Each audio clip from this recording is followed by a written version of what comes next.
The room fell silent as the alien diplomat entered. Ambassador Zorthal stood nearly 8 feet tall, his purple skin reflecting the harsh lights of the United Nations chamber. His 4 eyes scanned the human representatives with obvious disdain. Captain. Alan Wright shifted uncomfortably in his dress uniform. After 20 years in the Space Force, he thought nothing could surprise him. First contact with the Galactic Empire had proven him wrong. Even worse was learning that humanity was considered primitive by the vast interstellar civilization. Your species has reached the bare minimum requirements for official contact, Zorthal announced, his translator device giving his words an unnatural rhythm. The Galactic Empire acknowledges Earth as a developing world. Dr. Susan Miller, Earth's leading xenobiologist, leaned forward, her gray eyes narrowed as she studied the alien. We appreciate the recognition, Ambassador. Earth looks forward to peaceful exchange of knowledge and culture. A sound like grinding metal emerged from the ambassador. The humans later learned this was laughter. Knowledge exchange? What could your kind possibly teach us? Zorthal waved a 3-fingered hand dismissively. Your ships barely function beyond your own moon. Your weapons are little more than toys. The massive viewscreen behind him flashed to life, showing images of Earth's most advanced spacecraft. The pride of humanity's fleet looked small and fragile, compared to the enormous Imperial vessels now positioned beyond Mars. We have monitored your progress for decades, continued Zorthal. Your technology is at least 3 centuries behind the Empire's lowest standards. Captain Wright clenched, his jaw but remained silent. The military briefing that morning had been clear. Humanity could not win a war against the Empire. Not now. Not with their current technology. The Empire offers Earth protectorate status, said Zorthal. You will receive limited access to Imperial technology. In exchange, Earth will provide resources and accept Imperial governance. President Catherine Lewis stood up from her seat at the center of the human delegation. Her voice remained steady despite the tension in the room. And if we decline this generous offer? Zorthal's upper eyes blinked slowly. Then Earth will be classified as an unaligned world. The Empire does not permit unaligned worlds within its expansion zones. Your solar system has been designated for development. The threat hung in the air. No one needed translation. The Empire grants you 6 months to make your decision, said Zorthal. Use this time wisely. With that, the ambassador turned and left the chamber, his guards close behind. The moment the doors closed, the room erupted into panicked voices. Silence, President Lewis called out. The room quieted immediately. Captain Wright, Dr. Miller. Admiral Rodriguez, my office now. The Oval Office had never felt smaller. Admiral Diane Rodriguez paced while the others sat rigidly in their chairs. Their ships outclass ours in every category, said Rodriguez. Their smallest vessel could destroy our entire fleet. Dr. Miller nodded grimly. Their technology appears to operate on principles we've only theorized about.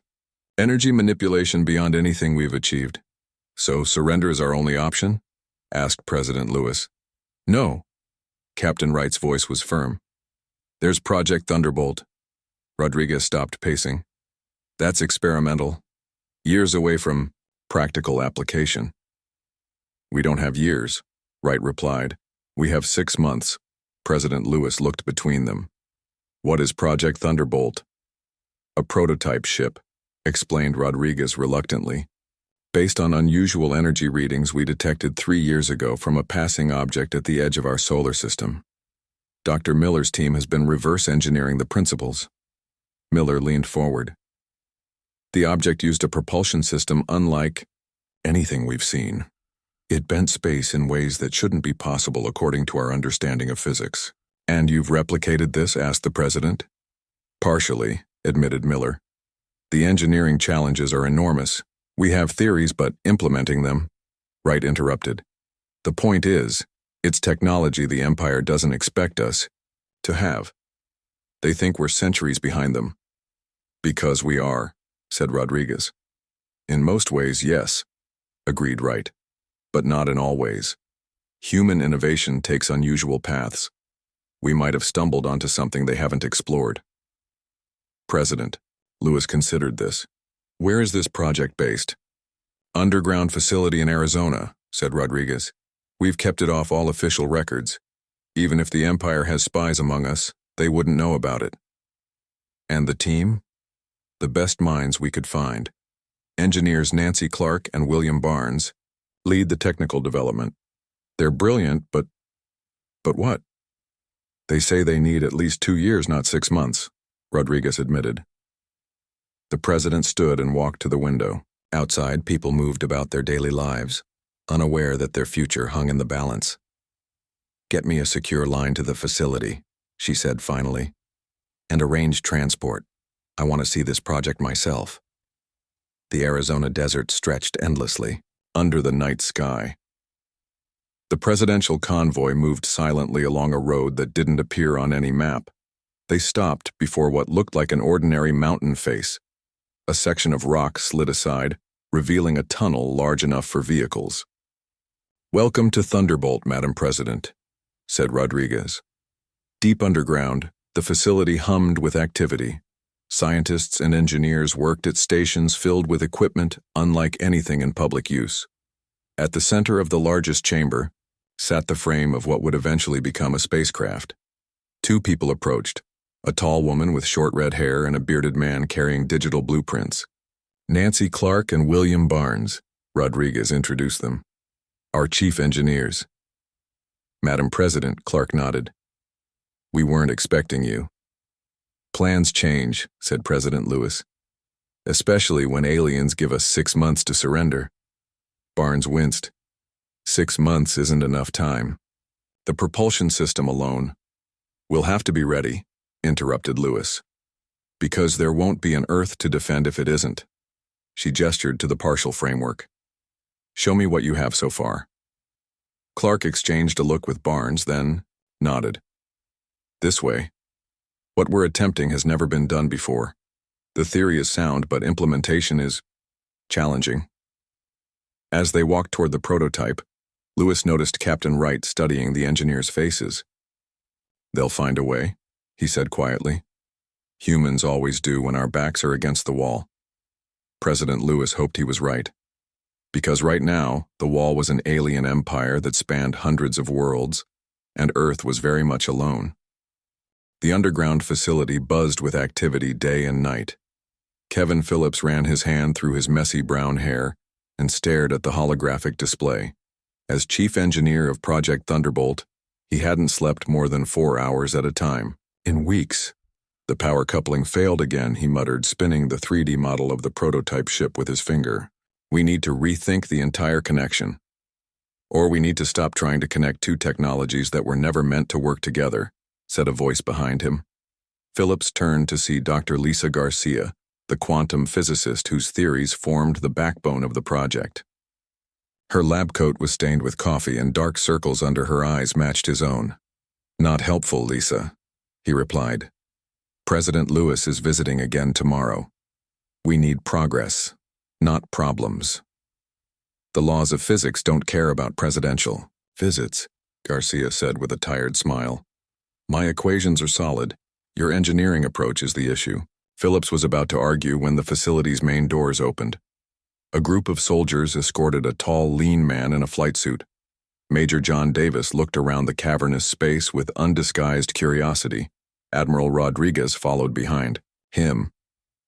Phillips, Garcia, meet your pilot. Davis stepped forward, offering his hand. Major John Davis, I hear you're building something that breaks all the rules. Trying to, Phillips admitted, shaking the offered hand. So far, it's breaking our equipment instead. The Major has been testing our conventional spacecraft against simulated Imperial technology, explained Rodriguez. He's the best pilot we have, and the only one crazy enough to volunteer for this mission, Davis added with a grin that didn't quite reach his eyes. Everyone knew the stakes. Garcia studied him. Have you been briefed on the propulsion system? Enough to know it shouldn't be possible, Davis replied. Something about folding space instead of moving through it? Simplified, but yes, said Garcia. The alien craft we detected used quantum entanglement principles to create temporary connections between distant points. Phillips gestured to the half-completed ship in the center of the facility. "We're calling it the USS Defiant. If we can get it working, it won't just match Imperial ships. It'll do things they can't." "Bold claim," Davis said, raising an eyebrow. "The Empire's technology follows a linear development path," explained Garcia.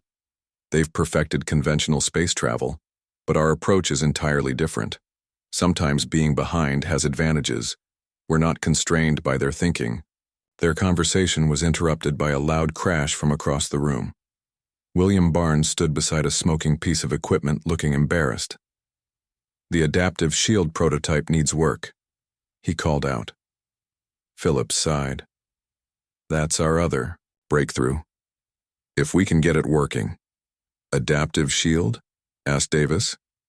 "Daniel Wong's creation," Phillips explained, pointing to a quiet man working alone in the corner. "The theory is that it can analyze any energy weapon fired at it and reconfigure to resist follow-up attacks." "So it learns from each hit?" Davis sounded impressed. "In theory," Phillips nodded. "Wong's a genius, but he's struggling with the implementation." Rodriguez checked her watch. "I'll leave you to get acquainted. Major Davis will be living here from now on, 5 months until the deadline." After she left, Davis looked at the engineers. "Show me everything, don't simplify. I need to know exactly what I'm flying." 2 weeks later, an Imperial shuttle landed outside the United Nations building. But instead of Ambassador Zorthal, a smaller alien emerged, a spy handler collecting information from assets on Earth. In a nearby hotel room, the alien met with a human collaborator. "The humans are developing something in the desert," said the human, sliding over a data chip. "But it's primitive. Their best minds are wasting time on theoretical physics instead of practical technology." The alien's translator converted his clicking speech. "Specifics? They're attempting some kind of space-folding drive based on quantum principles. It's failing consistently, and some kind of adaptive shield that overloads every time they test it." The alien seemed amused. "Space-folding? Even the Empire doesn't waste resources on such nonsense. The energy requirements alone make it impractical." "That's what their own scientists are discovering," agreed the human. "They're desperate." "Continue monitoring," ordered the alien. "Though it hardly seems necessary, their failure is inevitable." Either noticed the small listening device planted under the table, or the hotel staff member down the hall receiving every word. "They took the bait," said Phillips, listening to the recording in President Lewis's secure office. "The spy saw exactly what we wanted him to see." Lewis looked skeptical.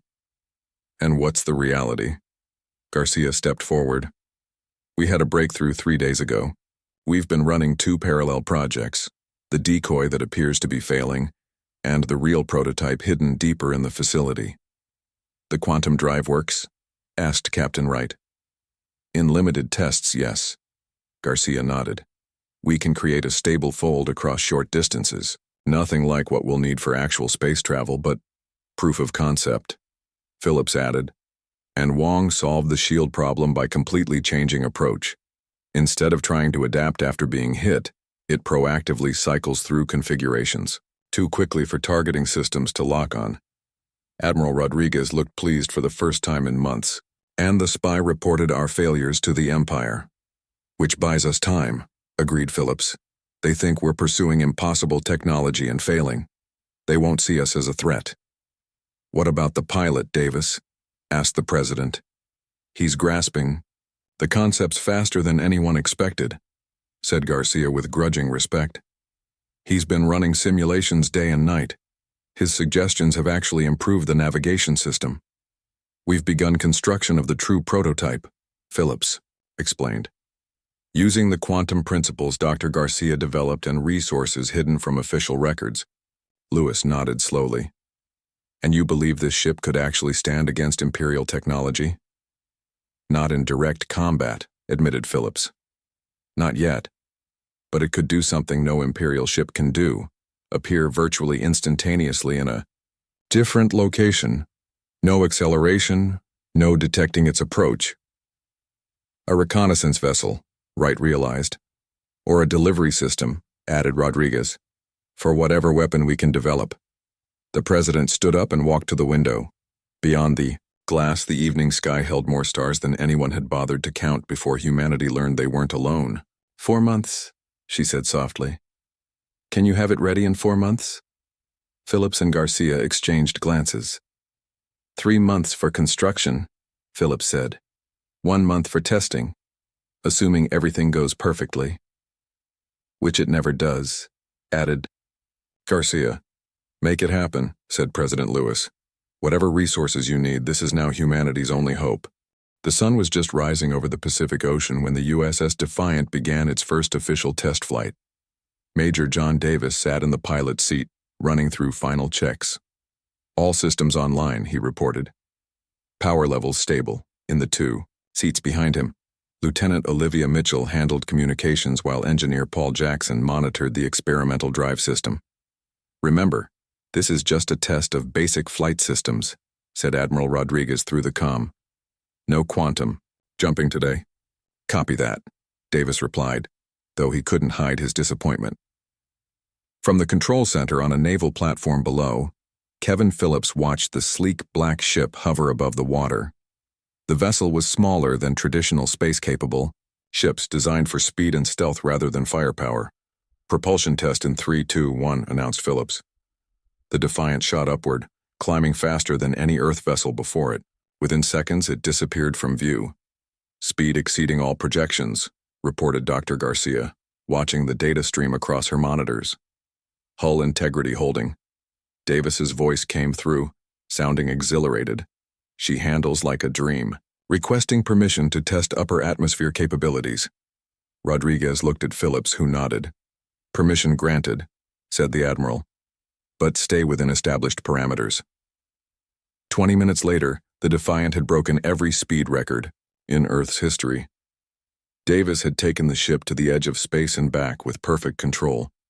Beginning descent for landing procedure, Davis reported. That's when everything went wrong. Red warning lights flashed across Phillips' console. Power surge in the secondary systems.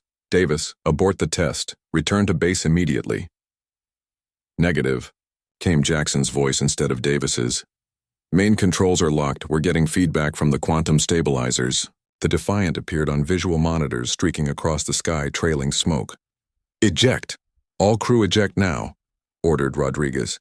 Can't reach the... Davis's transmission cut off as a massive explosion lit up the morning sky. Flaming debris rained down into the ocean. The control room fell silent. Search and rescue teams deploy immediately, Rodriguez finally ordered, her voice hollow. Phillips stared at the empty sky where the ship had been moments before. 3 months of work, destroyed. In seconds, 3 good people gone. Ambassador Zorthal's laughter echoed through the Imperial command ship.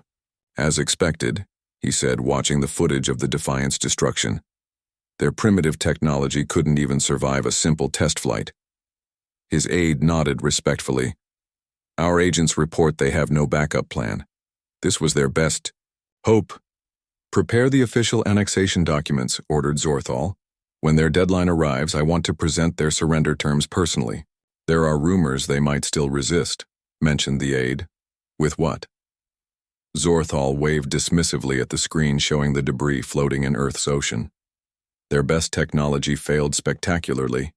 Any resistance would be symbolic at best. As you say, Ambassador. Begin broadcasting this footage to all systems within our territory, Zorthal commanded. Let everyone see what happens when primitives try to challenge the Empire. 200 million miles away, on the dark side of Saturn's moon Titan, a subundari hatch opened in what appeared to be a solid ice field. The USS Defiant rose silently from its hiding place, completely intact. Inside, Major Davis removed his helmet and grinned at his crew. Operation Failed Test is officially a success, he announced. The Empire took the bait. Lieutenant Mitchell nodded as she checked their systems. The quantum jump worked perfectly. We were here before the decoy ship even finished exploding. Phillips warned the first jump would be rough, said Engineer Jackson, still looking slightly pale. I thought my atoms were being pulled apart. Better than actually exploding, Davis pointed out. How long before we can jump again? Jackson checked his instruments. Drive needs at least 6 hours to recharge. This far from the sun, our power collection is minimal. Davis nodded and turned to the primary mission console. Then let's use this time to review our objectives. The screen displayed their mission parameters. Infiltrate the Imperial fleet, gather intelligence on their technology, and test the Defiance systems against actual Imperial defenses without being detected. The adaptive shield is our key advantage, said Mitchell. It should mask our energy signature to match Imperial patterns. Should is the operative word, Jackson reminded them. It's never been tested against actual Imperial scanners. Davis studied the projected course of the main Imperial fleet. Their capital ships are maintaining position near Mars. Smaller vessels are patrolling the asteroid belt. We'll start with one of the patrol ships, then work our way closer to their command vessel. If we're discovered? Asked Mitchell. Davis's expression grew serious. We jump back to Titan immediately. This mission is about intelligence gathering, not combat. Earth needs to know exactly what we're facing and how to exploit any weaknesses we find, added Jackson. Exactly, said Davis. Let's get some rest. In 6 hours, we make history as the first humans to infiltrate an alien fleet. Admiral Rodriguez stood before the United Nations Security Council, her face appropriately somber. The loss of the Defiant and her crew is a devastating setback, she reported. Our prototype was our best hope against Imperial technology. President Lewis asked the question on everyone's mind. Do we have any alternatives? None that could be ready before the deadline, Rodriguez replied. We must consider opening negotiations for the best possible terms. As the council members began arguing, Rodriguez's aide slipped her a small note. She read it without changing her expression, then burned it in an ashtray when no one was looking. The message was simple. Phoenix has risen. Operation underway. On the bridge of an Imperial patrol vessel, a guard frowned at his scanner. Captain, I'm detecting an energy fluctuation near Sector 7. The captain barely looked up from his reports. Probably another asteroid with unusual mineral composition. This system is full of them. Yes, sir, but the pattern seemed almost like one of our own ships for a moment. Run a diagnostic on your scanner, ordered the captain. The last thing I need is equipment malfunctions on my report. The guard did as ordered, missing the small black ship that glided silently into the shadow of the Imperial vessel. On board the Defiant, Davis and his crew began collecting their first direct readings of Imperial technology in action. Their shield frequency modulates every 15 seconds, whispered Jackson, as if the Imperials might hear them through the vacuum of space. But there's a micro delay between modulations. Can we exploit that? Asked Davis. Jackson's smile was answer. Enough. If we time it precisely, yes. Their supposedly impenetrable shields have a flaw. Record everything, ordered Davis. This could be the edge Earth needs. As they worked, the Imperial ship continued its patrol, its crew completely unaware they were being studied by the very humans they had dismissed as primitive. The 6-month deadline arrived with grim certainty. Ambassador Zorthal's massive flagship, the Indomitable, took position in Earth's orbit, visible to everyone as a bright star that didn't move with the others. Smaller Imperial ships surrounded, the planet like wolves circling prey. In the United Nations chamber, President Lewis and her advisors waited as Ambassador Zorthal made his entrance with even more ceremony than before. Your time has expired, Zorthal announced, looking around the room with satisfaction. The Empire requires your answer. President Lewis stood slowly. Earth has considered your offer of protectorate status. And? Prompted Zorthal, already knowing the answer. His reports confirmed Earth had no viable defense strategy after their prototype's destruction. We need more time to prepare our people, said Lewis. Perhaps a 1-year extension. Denied, Zorthal cut her off sharply. You have had sufficient time. Your pitiful attempt at developing advanced technology failed spectacularly. The Empire's patience is at an end. Captain Wright, standing behind the President, noticed Admiral Rodriguez slip quietly from the room, touching her earpiece. "Then we must discuss terms," said Lewis, her voice deliberately slow. "Our people will need assurances about their rights under Imperial rule." Zorthal made that grinding laugh sound again. "You misunderstand, Madam President. There are no negotiations. There are only the terms the Empire chooses to set." He gestured, and one of his aides brought forward a document. "This is the official declaration of Earth's status as an Imperial resource world. Sign it, and your transition to Imperial rule will be orderly. Refuse, and it will be considerably less pleasant." Outside the chamber, Admiral Rodriguez hurried to a secure communications room. "Report," she demanded. "Operation Thunderclap is ready," came the reply. "The Defiant has returned. Major Davis reports mission successful." Rodriguez took a deep breath. "Execute on my mark." She returned to the chamber just as Lewis was saying, "We request 24 hours to review these terms." "You have 1 hour," said Zorthal dismissively. Rodriguez caught Lewis's eye and gave a single, almost imperceptible nod. The president's posture subtly changed. "Ambassador, before we proceed, there is something you should know." Zorthal looked bored. "What pointless delay is this?" "Earth has reconsidered its position on resistance." The alien ambassador stared, then burst into that grinding laugh again. "With what?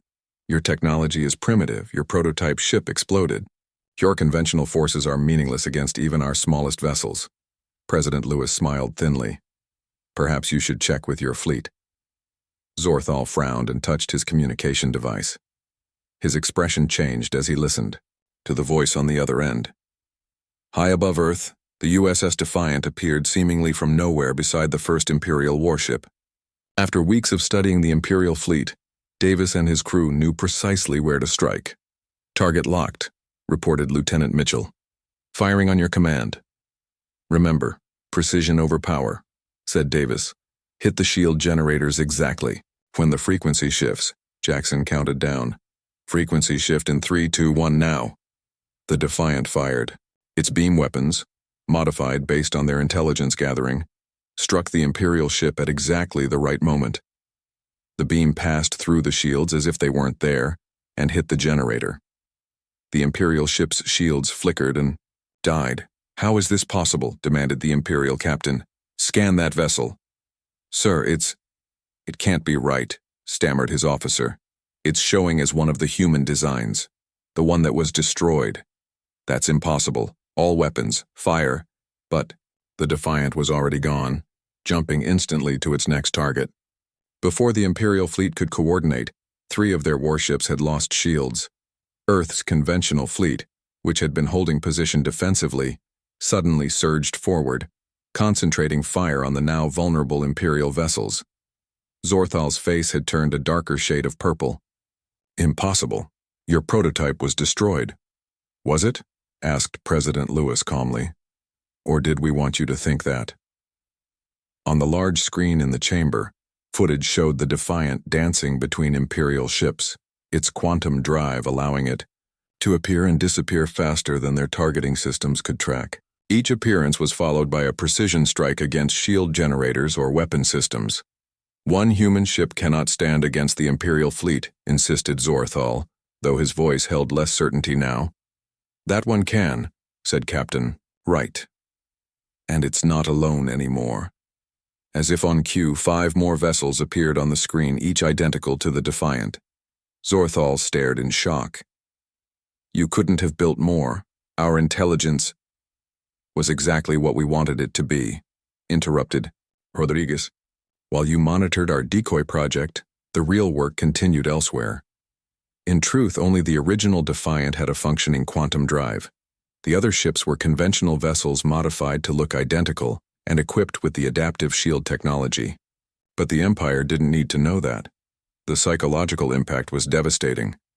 Imperial ships began breaking formation, unsure which Defiant was the real threat. "The Empire does not surrender," stated Zorthal, though his posture had lost its arrogance. "Neither does Earth," replied Lewis. "But we are willing to discuss an actual alliance between equals rather than subjugation." The Empire does not form alliances with primitive. His words were cut off as his communication device buzzed urgently. The color drained from his face as he listened. "What is it, Ambassador?" asked Lewis, though she could guess. "The Indomitable," he said quietly. "Our flagship. Its main shield generator has been disabled." Davis sat at the controls of the Defiant, sweat pouring down his face despite the ship's cooling systems. They had pushed the quantum drive beyond its tested limits, jumping rapidly between targets. "Drive overheating," warned Jackson. "We can't keep this up much longer." "One more jump," insisted Davis. "The flagship."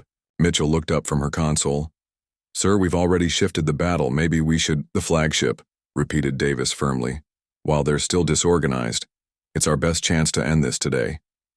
Jackson nodded grimly and began the calculations for their most ambitious jump yet, directly alongside the massive Imperial flagship Indomitable. The Defiant vanished, then reappeared mere meters from the flagship's command tower. At this range, they could see the shocked faces of Imperial officers through the viewports. "Firing solution locked," reported Mitchell. "Shield frequency identified." "Fire," ordered Davis. The beam struck with perfect timing, piercing the supposedly impenetrable shields of the Empire's most powerful warship. The Indomitable's main shield generator exploded in a cascade of energy. "Jump us out now!" shouted Davis as return fire began to target their position. The quantum drive engaged one final time, pulling them safely away as the Imperial flagship listed helplessly in space, its defensive systems crippled. In the Defiant's cockpit, the three humans looked at each other in stunned silence, scarcely believing what they had accomplished. "Message from Earth," said Mitchell finally. "President Lewis says come home, they want to talk." Davis leaned back in his seat, exhaustion and triumph washing over him. "Tell them we're on our way. The slow way. I think this ship has earned a gentle flight home." 2 weeks after the battle, Earth was a changed planet. The sight of damaged Imperial warships limping away from Earth orbit had been broadcast worldwide. Humanity, against all odds, had earned respect among the stars. In the White House Situation Room, President Lewis met with her advisors. The mood was cautiously optimistic. "Ambassador Zorthal has been recalled in disgrace," reported Captain Wright. "His replacement arrives tomorrow." "Do we know anything about this new ambassador?" asked Lewis. Admiral Rodriguez nodded. "Ambassador Kren is known as a moderate within the Imperial Diplomatic Corps. Our sources suggest the Empire is genuinely interested in a peaceful resolution." "They had no choice," said Dr. Garcia, with a hint of pride. "The Defiant proved we're not the primitives they thought we were." The door opened and Major Davis entered, followed by Lieutenant Mitchell and Engineer Jackson. The 3 crew members of the Defiant had become instant heroes, though much of their mission remained classified. "Major," Lewis greeted them. "How is our miracle ship?" "Undergoing repairs," Davis replied. "The quantum drive was never meant to handle so many rapid jumps. Phillips thinks it will take at least a month to get it fully operational again. But we're learning more every day," added Jackson enthusiastically. "The data we collected from the Imperial fleet is revolutionizing our understanding of their technology." President Lewis gestured for them to sit. "I've received a message from the Imperial High Command. They're curious how a primitive species developed technology that even they haven't mastered." Mitchell smiled. "They followed a predictable development path, refining the same principles for centuries. We took a completely different approach." "Sometimes being behind has advantages," mused Lewis, repeating what Garcia had said months ago. "We weren't constrained by established thinking." "What happens now?" asked Davis. The president's expression grew serious. "Now comes the hard part. Diplomacy." The next day, a sleek Imperial shuttle descended toward the United Nations building. Unlike Zorthal's intimidating entrance, this arrival was more subdued. Ambassador Kren was physically smaller than Zorthal, with pale blue skin instead of purple. His 4 eyes blinked rapidly as he surveyed the human delegation. "President Lewis," he began, his translator device sounding less harsh than Zorthal's. "The Empire extends greetings to Earth as a sovereign world. The change in status was immediately apparent to everyone present. "We welcome you, Ambassador Kren," replied Lewis. "Earth is pleased to engage in dialogue between equals." Kren's upper eyes narrowed slightly. "The recent incident has caused the Imperial High Command to reassess Earth's technological capabilities. We are particularly interested in your quantum displacement technology." "You mean our ability to fold space?" clarified Captain Wright. "Yes," said Kren. "Our scientists considered such technology theoretically possible, but impractical due to energy requirements. Yet your vessel accomplished it repeatedly." Lewis exchanged glances with her advisors. This was the negotiation they had been preparing for. "Earth is open to technological exchange," she said carefully, "as part of a broader alliance that respects our independence." "The Empire does not traditionally form alliances," Kren replied. "Traditions change," said Lewis, "just as assessments of primitive species can change." To everyone's surprise, Kren made a sound that the translator interpreted as laughter, but it was nothing like Zorthal's grinding mockery. "Indeed," agreed the ambassador. "The Empire has much to learn about humanity, it seems." 1 month later, Major Davis stood in full-dress uniform beside a newly repaired and upgraded USS Defiant. Beside him, Colonel Olivia Mitchell, recently promoted, adjusted her own uniform. "Ready for this?" Davis asked quietly. "A diplomatic mission to the Imperial capital?" "Not really," Mitchell admitted. "I prefer fighting to talking." "Consider it reconnaissance," suggested Davis with a smile. "We'll be the first humans to see their homeworld." Behind them, Engineer Jackson was explaining the ship's capabilities to a group that included Dr. Garcia, Kevin Phillips, and several Imperial technical observers. The aliens listened with undisguised interest as Jackson described the principles behind the quantum drive. "They still can't believe we figured it out," Garcia whispered to Phillips. "They're even more surprised by how we implemented it," Phillips replied. "Their approach to technology is so rigid.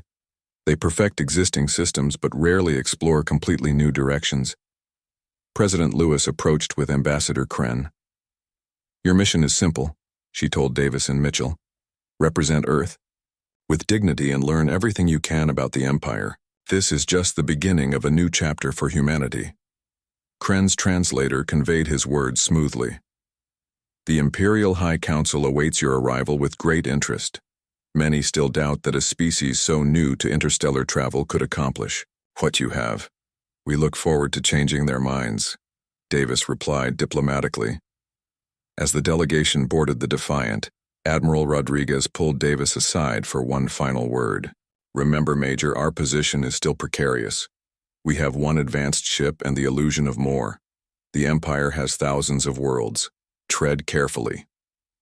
Davis nodded seriously. "We'll make sure they continue to respect Earth without pushing them toward hostility. The right balance of confidence and cooperation." Rodriguez watched as the crew completed final preparations. "Who would have thought 6 months ago that we'd be sending envoys instead of preparing for conquest?"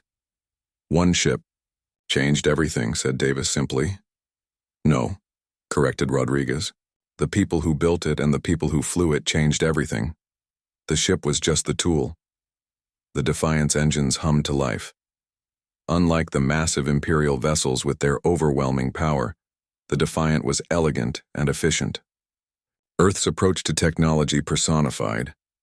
As the ship rose from the launch pad, crowds of onlookers cheered. Children pointed excitedly, dreaming of one day traveling among the stars themselves. In orbit, the Defiant rendezvoused with an Imperial escort vessel.